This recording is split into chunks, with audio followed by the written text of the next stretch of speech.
Every man enters this world with potential, not wealth, not status, not strength, potential. The question is, what separates the few who fulfill it from the countless others who spend their entire lives wondering what they could have become? To answer that, we have to travel back more than 2,000 years, to a city where boys weren't raised to chase comfort. They were raised to conquer themselves. Before the sun had even touched the mountains, a 13-year-old Spartan boy named Damon stood outside the gates of the Agoge. His heart pounded against his chest, not because he feared pain, but because he knew that once those gates opened, there would be no turning back. Behind him stood his parents. His mother gently adjusted the crimson cloak resting on his shoulders before taking a step back. His father looked at him in silence for a long moment before finally speaking. "Don't waste your gift." The enormous wooden gates slowly groaned open. Dozens of boys walked through them together. Some were taller, some looked stronger, some whispered confidently about becoming legendary warriors one day. Damon remained silent. He couldn't stop staring at the towering stone walls surrounding the training grounds. It felt less like entering a school and more like walking into a place that would decide the rest of his life. As the gates slammed shut behind them, an old Spartan instructor emerged from the shadows. His bronze armor was scarred from years of battle, and deep lines covered his face. He slowly looked at every recruit before finally speaking. "Every boy standing here has potential." The recruits stood a little taller. Then the instructor continued, "But most of you will die without ever reaching it."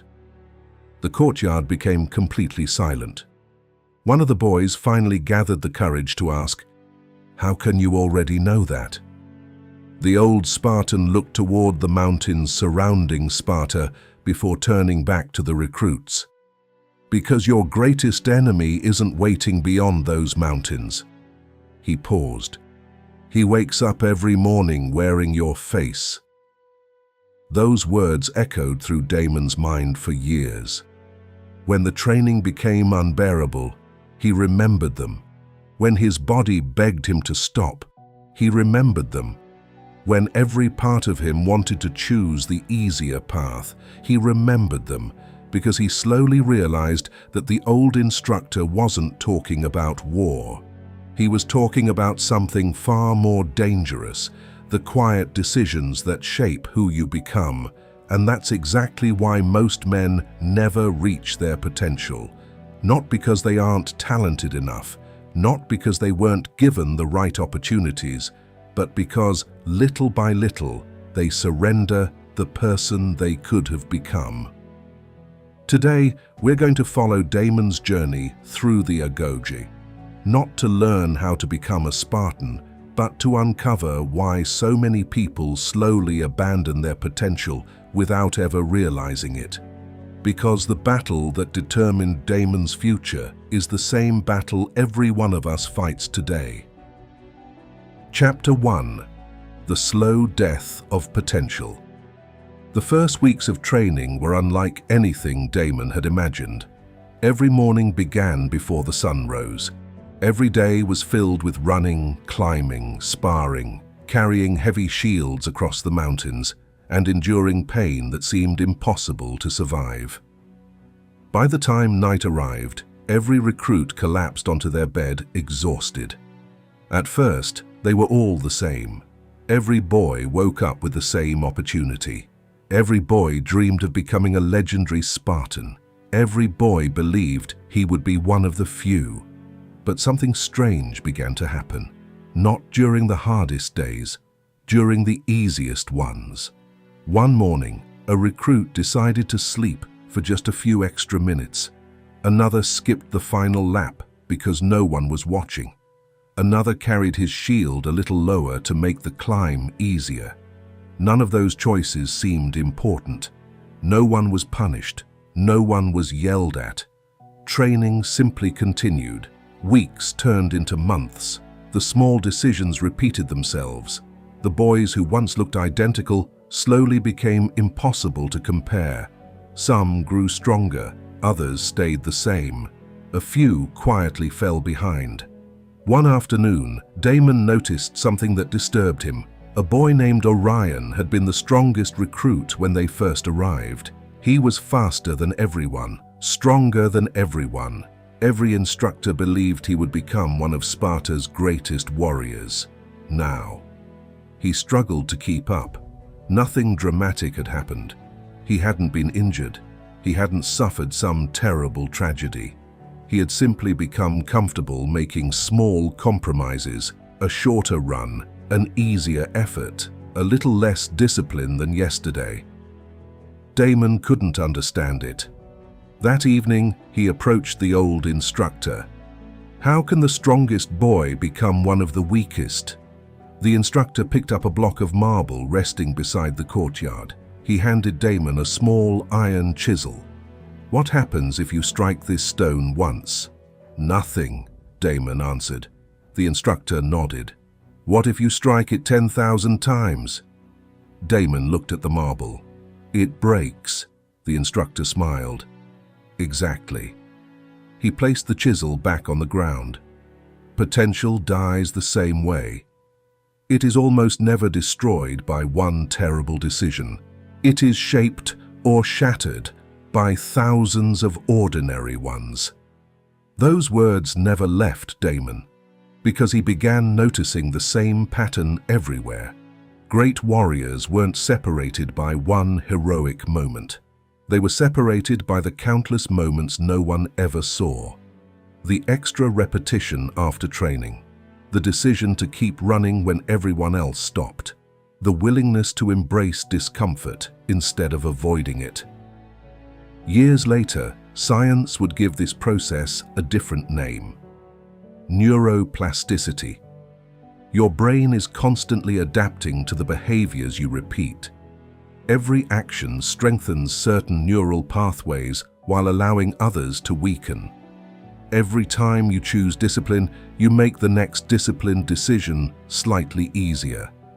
Every time you choose comfort, you make comfort your default. Your brain isn't listening to your goals, it's watching your habits. And that's where most people lose their potential. They imagine failure as one catastrophic mistake, dropping out, losing a job, missing a huge opportunity. But life rarely works that way. Potential usually disappears so quietly that you don't even notice it's happening. It's hitting snooze because you'll wake up early tomorrow. It's telling yourself you'll start the gym next week.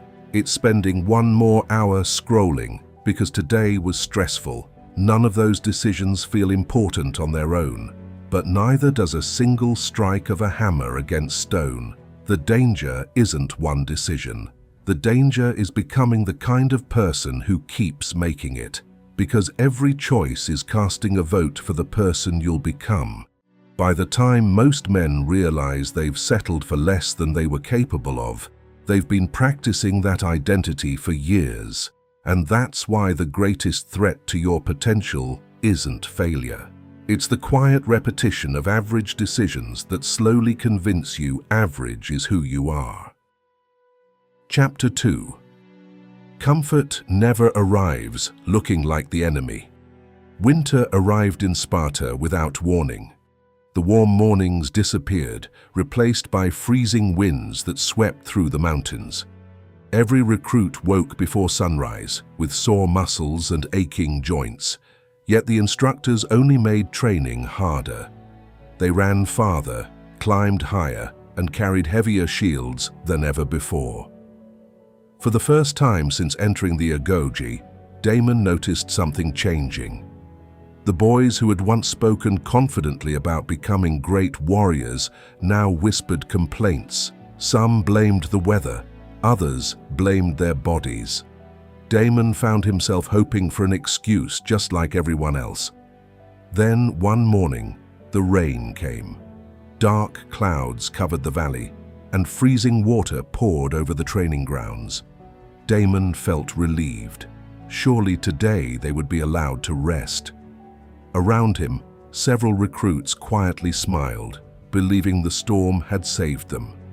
But when the old instructor stepped into the courtyard, he simply looked at the sky and said, "Good. Today your real training begins." Hours later, every recruit staggered back into camp, completely exhausted. Their armor was soaked, their legs trembled, and mud covered every step they had taken. As the boys collapsed onto the ground, the instructor slowly walked between them. "When you saw the storm this morning," he said, "many of you smiled. You believed the rain had come to rescue you. But your enemy was never the storm. Your enemy was the part of you that celebrated becoming weaker." Damon couldn't stop thinking about those words. The instructor wasn't talking about rain. He was talking about comfort. Comfort never arrives looking like the enemy. It doesn't ask you to quit forever. It simply tells you to rest today, to start tomorrow, to skip this one workout, or to put off the difficult task until you're more motivated. Every excuse sounds reasonable because, by itself, it usually is. The danger isn't one comfortable decision. The danger is repeating that decision until it becomes who you are. Most men don't lose their potential because of one life-changing mistake. They lose it through ordinary moments that feel too small to matter. One more hour scrolling on their phone, one missed workout, one promise they'll keep tomorrow instead of today. Those choices seem insignificant, but they slowly train the mind to seek comfort instead of growth. Modern neuroscience explains why. Every time you avoid discomfort and choose an easier reward, your brain reinforces that behavior.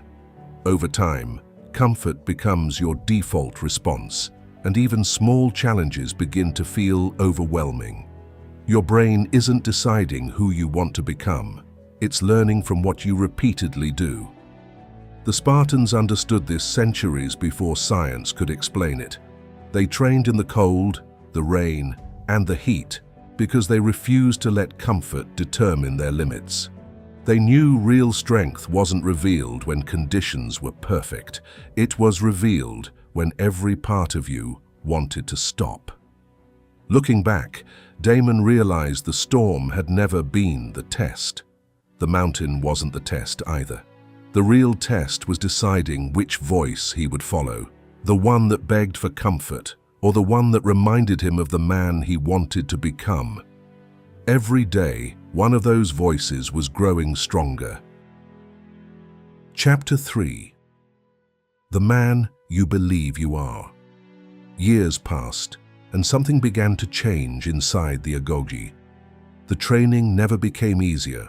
The mountains were still steep, the shields were still heavy, and the instructors were just as demanding. Yet Damon noticed that some recruits no longer hesitated when faced with difficult tasks.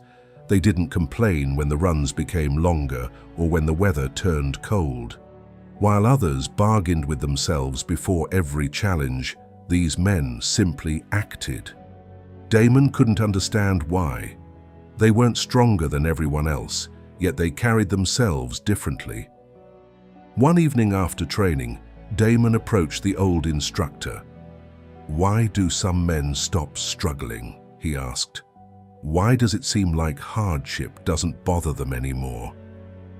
The instructor remained silent for a moment before leading Damon toward the weapon racks. He picked up 2 identical bronze helmets and placed them on the ground. "Tomorrow," he said, "these helmets will belong to 2 different recruits. One believes hardship is something to avoid. The other believes hardship is part of who he is. They will wear the same armor, carry the same shield, and walk the same path. Yet one will grow stronger, while the other slowly falls behind." Damon looked down at the helmets, confused. They were exactly alike. The instructor smiled. "The difference is never the armor. It's the man inside it." That conversation stayed with Damon for weeks. He began paying attention to the thoughts that filled his own mind during training. Whenever the instructors ordered another climb, he noticed himself asking, "Do I really have to do this?" When his shoulders burned beneath the weight of his shield, he wondered how much longer he could endure. Every difficult moment became a negotiation with himself.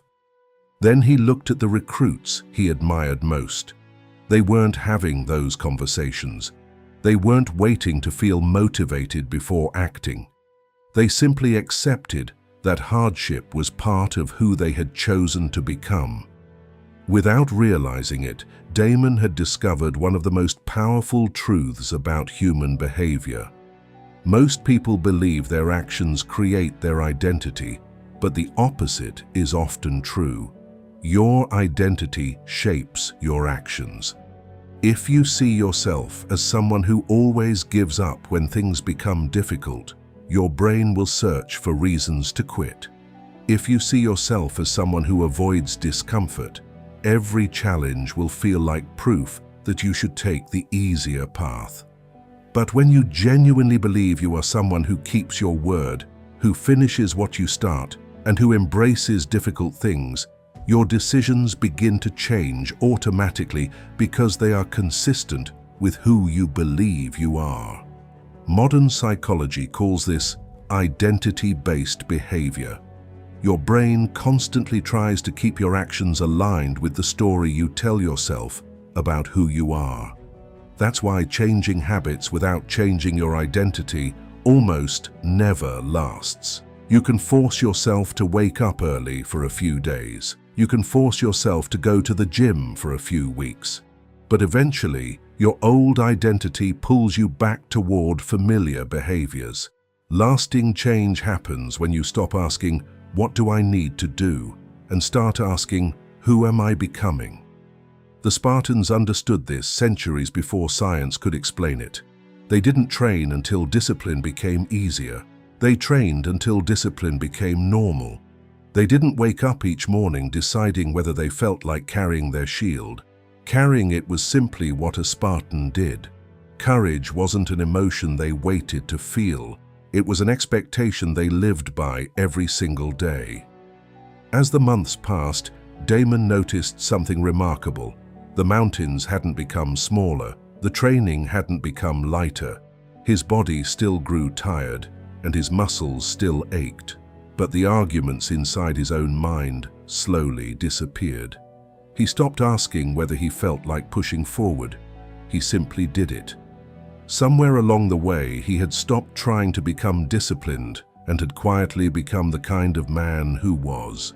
That was the moment he realized reaching your potential isn't about waiting for motivation. It's about becoming someone who no longer needs it. Chapter 4. The Enemy Within. By the time spring arrived, Damon had become almost unrecognizable from the frightened boy who had first walked through the gates of the Agoge. His movements were sharper, his body had grown stronger, and the instructors no longer needed to remind him to give everything he had. Yet despite all the progress he had made, there was one battle he still hadn't won. It wasn't against another recruit or a difficult climb through the mountains. It was the battle taking place inside his own mind.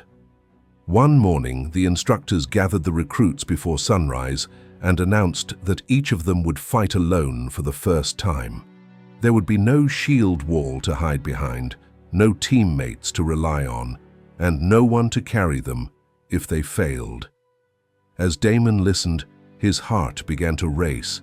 Every lesson he had learned suddenly felt distant. What if he wasn't ready? What if everyone discovered he wasn't the warrior they believed he had become? The fear didn't come from losing the fight. It came from the possibility that he had never truly changed at all. The old instructor seemed to notice the doubt spreading across the faces of the recruits. Before anyone entered the arena, he spoke quietly. Every man believes his greatest enemy is standing in front of him. He is wrong. The first enemy you must defeat is the one convincing you that you've already lost. The courtyard fell silent. Damon realized the instructor wasn't talking about combat. He was talking about the voice that appears before every meaningful challenge, the voice that whispers, "You're not talented enough, not experienced enough, or not capable enough to succeed." That voice still exists today. It speaks before you publish your first video, launch your business, ask someone out, or chase the life you've imagined for years. It tells you to wait until you're more prepared. It convinces you that confidence must come before action. But confidence has never been the starting point. Confidence is the reward for repeatedly acting while you're uncertain. Psychologists call this the avoidance cycle. The more often you avoid something that scares you, the more powerful that fear becomes.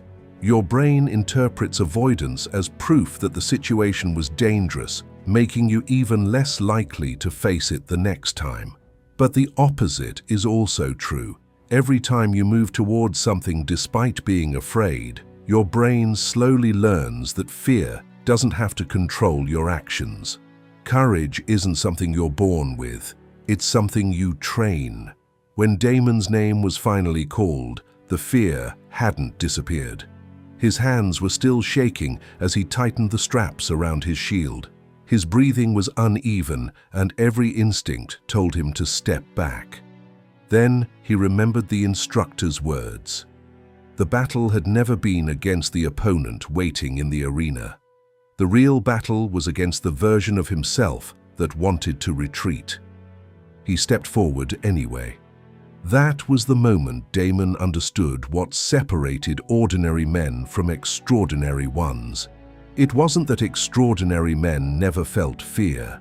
They simply stopped asking fear for permission. They learned that waiting to feel ready is one of the easiest ways to spend an entire life standing still. Growth has always demanded the same price, taking the first step before certainty arrives. Years from now, Damon would forget who stood across from him that morning. He would forget the cheers, the dust, and even the outcome of the fight, but he would never forget the lesson. The greatest victories are rarely won over other people. They're won over the voice inside you that says, "You can't." And every time you refuse to listen to that voice, you become a little more like the man you were capable of becoming all along. Chapter 5. The Man in the Reflection. Years had passed since Damon first stood outside the gates of the Agoge as a frightened 13-year-old boy. The child who had looked over his shoulder one last time before saying goodbye to his family was gone. In his place stood a Spartan warrior, whose hands were scarred from years of training, whose shoulders carried the weight of countless battles, and whose mind had been forged through every hardship he had chosen not to run from. Looking back, Damon realized there had never been one defining moment that transformed him. There was no single victory, no legendary battle, and no perfect day where everything suddenly changed. His life had been shaped by thousands of ordinary decisions that no one else had ever noticed. One evening, after returning from patrol, Damon walked through the quiet halls of the barracks. The same stone walls that had once intimidated him now felt familiar. As he passed a polished bronze shield hanging beside the entrance, he caught his reflection. For a brief moment, he saw the boy who had arrived years before. The fear, the uncertainty, and the endless questions that once filled his mind seemed almost impossible to recognize. Then the reflection shifted back to the man standing before it. The difference wasn't found in the armor he wore or the strength he had built. It was found in the person he had become. The old instructor appeared beside him, older now, his hair touched with gray. He noticed Damon staring into the bronze shield and smiled. "Tell me," he asked, "when did you become a Spartan?" Damon thought about the years of training, the freezing winters, the endless marches, and the battles he had survived. Finally, he answered, "I don't know." The instructor nodded. Exactly. Becoming the man you're meant to be is so gradual that you rarely notice it while it's happening. One day you simply look back and realize you've become someone your younger self wouldn't recognize. That is the truth most people never hear. We spend so much time chasing dramatic transformations that we overlook the quiet ones happening every single day. We think success will arrive with one breakthrough, one opportunity, or one life-changing decision. In reality, the person you become tomorrow is being built by the choices you make today. Every time you keep your word, you cast a vote for the man you want to become. Every time you choose discipline over comfort, courage over fear, and action over excuses, you strengthen that identity. The future version of yourself isn't waiting somewhere ahead of you. He's being created right now. The tragedy is that most men never meet that version of themselves, not because they lacked intelligence or talent, but because they stopped believing he existed. They allowed comfort to replace discipline, fear to replace courage, and excuses to replace action, until the extraordinary life they could have lived quietly disappeared. Potential doesn't vanish all at once. It fades every time you choose the person you are over the person you could become. As the sun disappeared behind the mountains, Damon stepped outside the walls of Sparta and looked across the valley where he had trained for so many years. The mountains hadn't changed, the storms hadn't changed, hardship hadn't disappeared. The only thing that had changed was him. He finally understood that the purpose of the Agoge had never been to create great warriors. It was to reveal them. The strength, discipline, and courage he had spent years searching for had been inside him from the beginning. Training had simply stripped away everything that wasn't. The same is true for you. The person capable of building the business, creating the life, chasing the dream, or becoming the man you've imagined already exists. He isn't waiting for more motivation, better circumstances, or the perfect moment to appear. He's waiting for your decisions to catch up with your potential.